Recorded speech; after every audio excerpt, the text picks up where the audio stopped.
Hello guys, I'm back with one new more tutorial on Build.prop. In this tutorial we are going to learn about some tweaks, some syntax which are being used in Build.prop to set our device at its max level of performance and stability. So before starting, I will tell you that though I am providing many values which can be used in Build.prop, but you shouldn't use all those values. It might create instability. So before doing this, you should note that what's your RAM capability of your device. Secondly, what you want to have in your room, means stability or performance or battery life. There should be balance. That's my opinion to you. So let's get started. Here I am giving you example of my own Build.prop. This will be different in different cases. This is of gingerbread. In ICS this may be a little bit different. Once I will get update of ICS, I will provide you with the update of ICS Build.prop. So first of all, every ROM developer wants to have his own ROM name, so that whenever any person sees about setting, and he will come to know that this is of a specific person's ROM. So there will be a ROM name. That ROM name can be displayed by using row.build.display id. So here in this line I have written my own ROM name, which is Neurodroid ROM Universal version 4. Here you can edit it and write anything you want, but yes, make sure that this you will do in your own Build.prop. You can copy the things from my Build.prop, but don't use my Build.prop directly. Okay, so in your Build.prop, find this line and edit the numbers or name here with your own ROM name, and it will be shown in the setting, about setting of your display as a device display. Secondly, here you can see there are some .og file names. First is ringtone, second is notification sound, third is alarm. Here you can edit the names of these tones, and you can set the default tones which will be ring when the device firstly booted. And you can find these files inside system media, and inside that media there is audio folder. Inside that audio there are ringtones, notifications and alarm sounds. Choose anyone or place any one of your favorite ringtones, notification sound inside that folder, and give here name of the file, and it will be default ringtone of your device. So we don't have to touch any other values, let it be as it is. And after that we will see the additional Build.prop of devices. So after this additional properties, here you will start. Here I give a line so that you can understand. From below setting you are going to edit the Build.prop. So these are some fastest 2G 3G or Wi-Fi settings. So this may change according to the carriers. This is the one case I am using BSNL 3G, so accordingly I have set the values. Here you can use another values, but for that we will have to search on XDA for better values.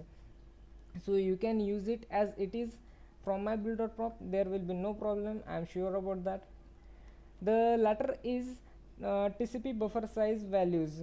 These are universal TCP buffer size values. You can use directly in your handset. There shouldn't be any problem, but make sure that you set the enable 8.53 and enable DTM to the 0. It will fix the connection in AOSP ROMs.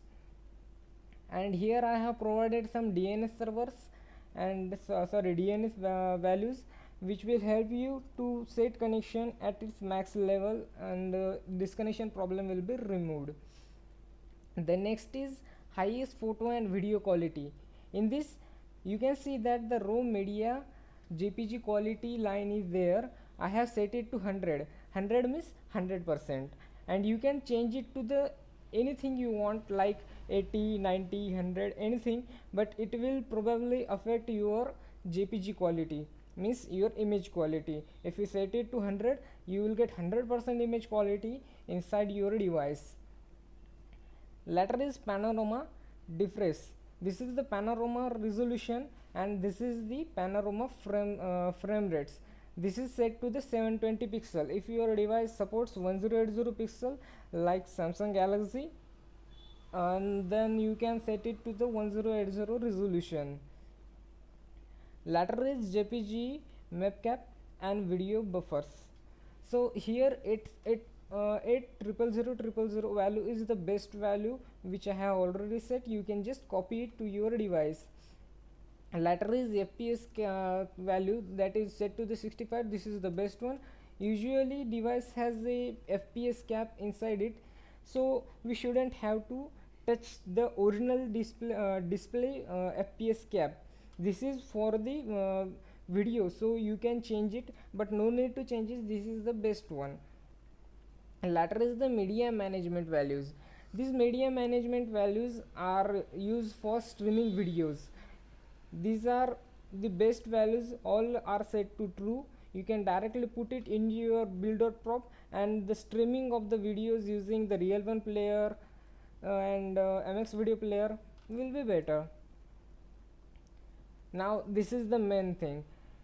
These are the memory adjustment values and memory management values. These are called as OOM settings. You shouldn't touch it, at least you shouldn't add it until you know what are you doing or what are the best values. If you misplace any values, or if you edit in wrong way, then it will be very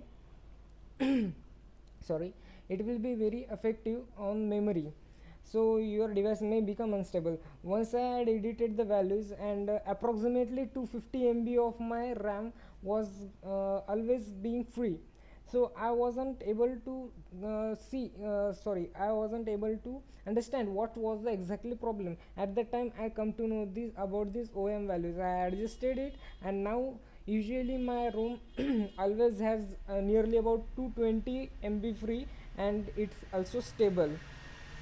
So here you can just copy these above values in your Build.prop. It will be absolutely safe, but the following values has to be changed according to the RAM. These are for 512 MB RAM, means these are usually for MDPI devices. If you have higher device, end device, then you can increase these values. If you have a lower device, then you should decrease these values. Then latter is bulletproof home application, home launcher, sorry. In this we have set the home adjustment values to 1, so the home launcher will be 100% stable. These values can be changed as according to your priority, like medium, aggressive, or extreme type of the ROM memory management, RAM memory management. So there is there is an application on Google Play. Let me remember its name. It's called as auto memory management. So by using that application, you can directly get these values, and you can put it here. One minute, I will directly give you a demonstration of that app.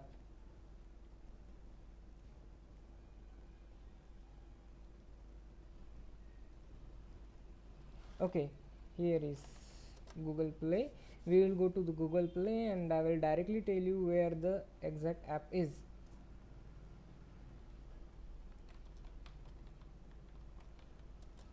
So search on Google Play auto memory, and you will get auto memory management optimizer, auto killer, etc. This is the one which we want, auto killer memory optimizers.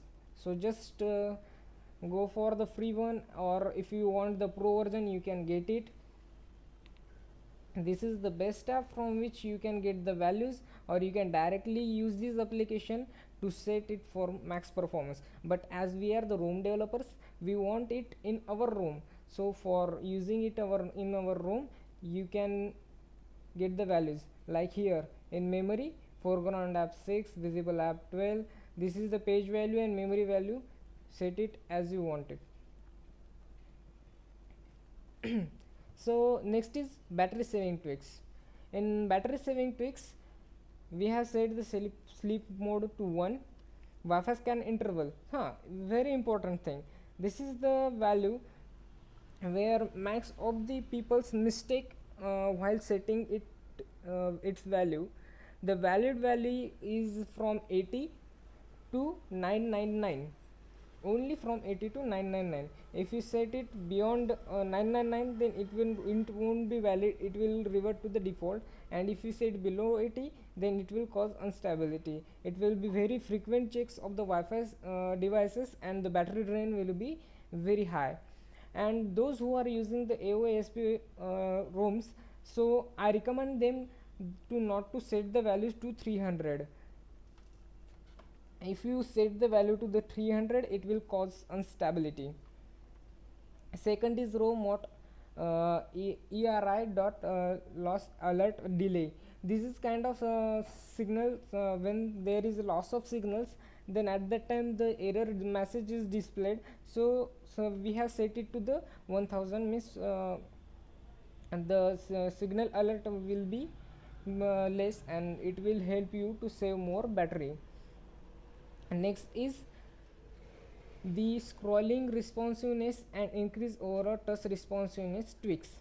Here window manager max events per second is set to the 260. You can set it to the whatever value you want.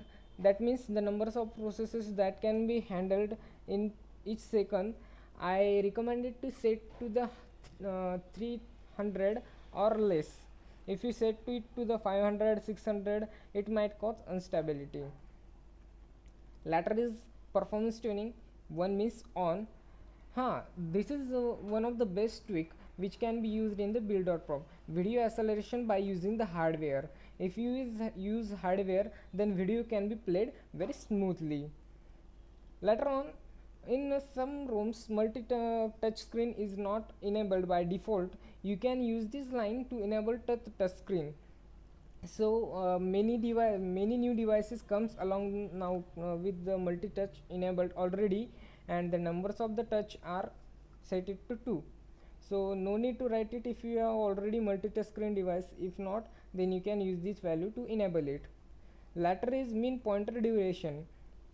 This is the number of pointer to be flashed in every particular time span. Set it to 8. It's not that important.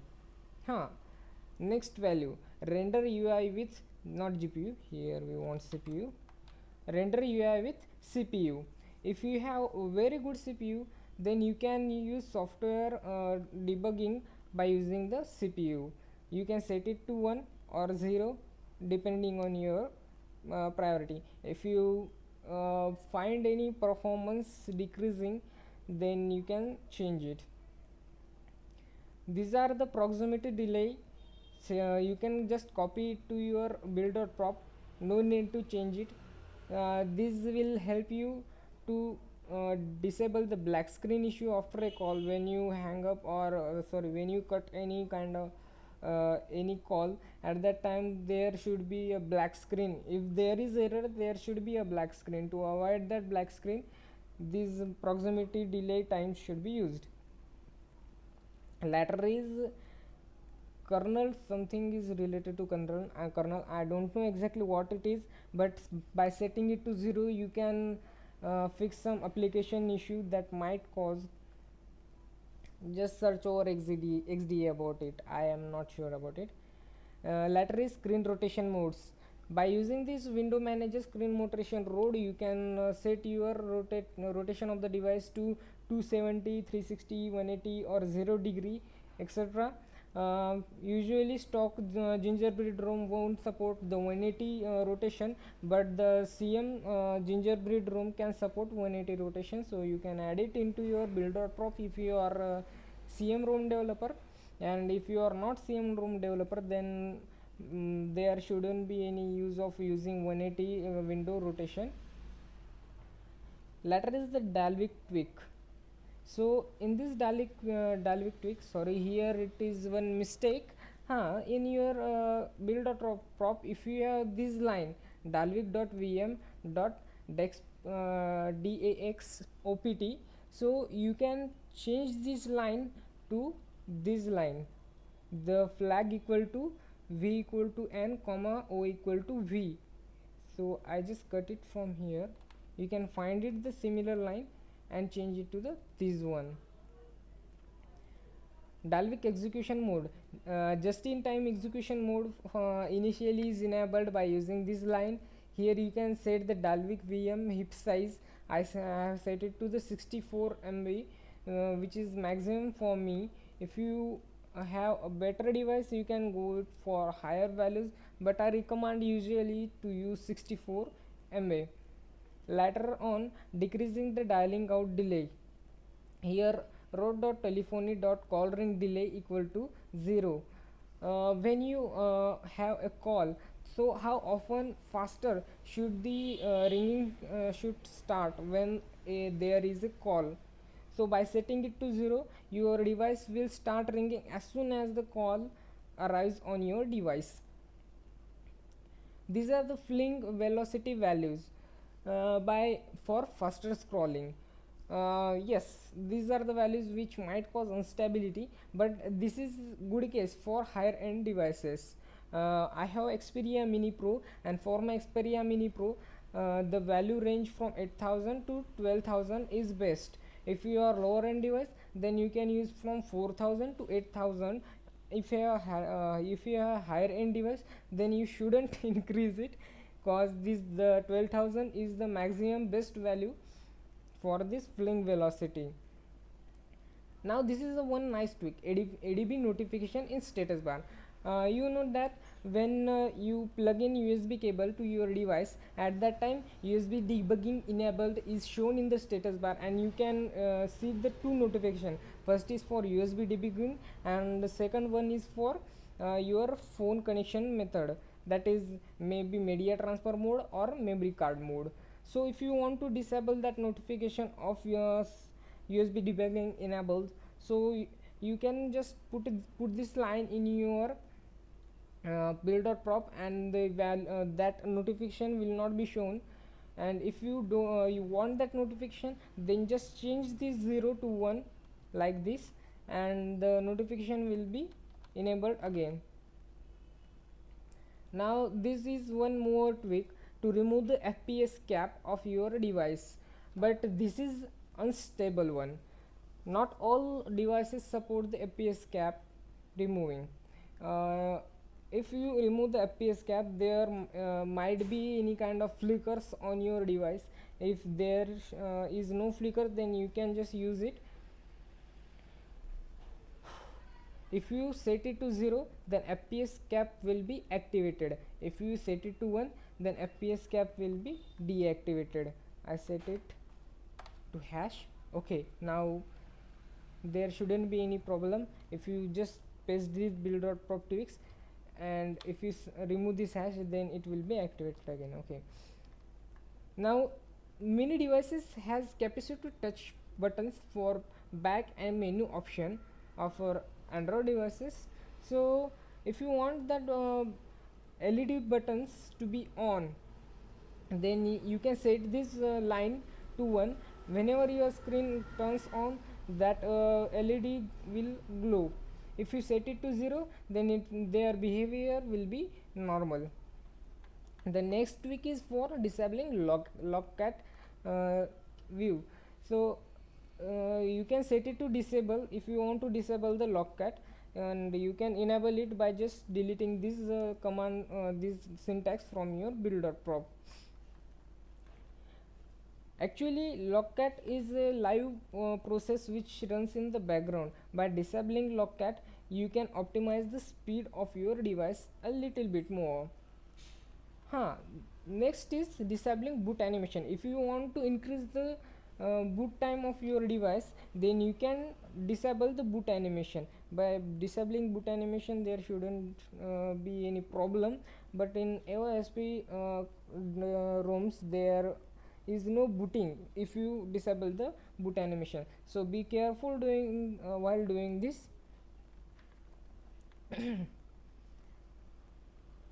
So next is allow purging assets.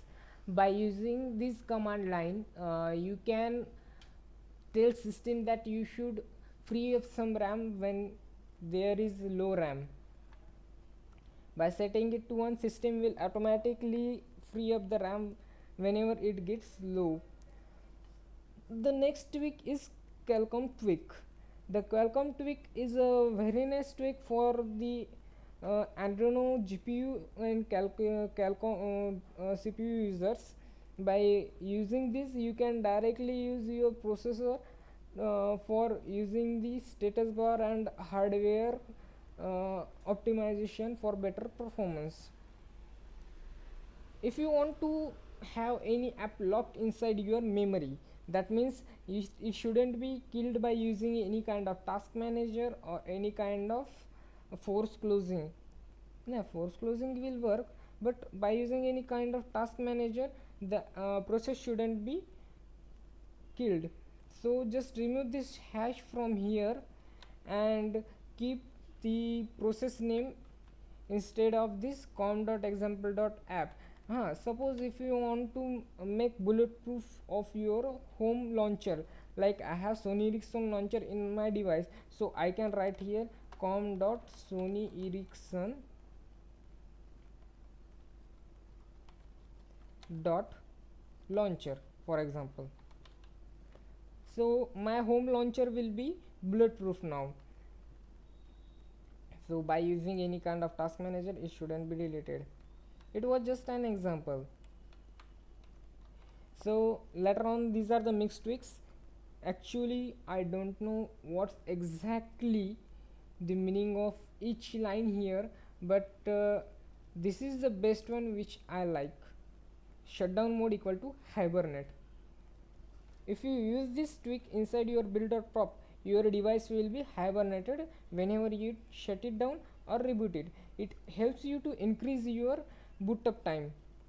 So whenever you shut down, your device will be quickly turned off, and whenever you reboot, your device will be quickly turned off and it will turn on very faster as compared to the normal rebooting. And latter are the service tweaks. You can use it as if you want as it is, or you can just pass it. That are not so important tweaks. And the last are some new tweaks. I don't know what the exact meaning of each tweak. You can use it in your device, and these are not so effective.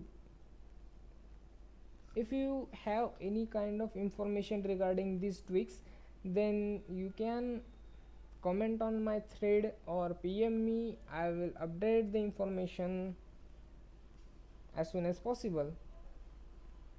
So I hope all you guys enjoyed it and also come to know what the different tweaks inside the Build.prop. I know this is kind of very faster information, but as I can't type much and in detail in our thread, so this is the best way by using the video tutorials. If you have any kind of error, or if you have any kind of query, then you can just comment on the thread and I will solve it as soon as possible. So thank you for watching the video. In the next video I will also tell you about some internal scripts and init.d tweaks. So stay tuned for more videos, and thanks for watching.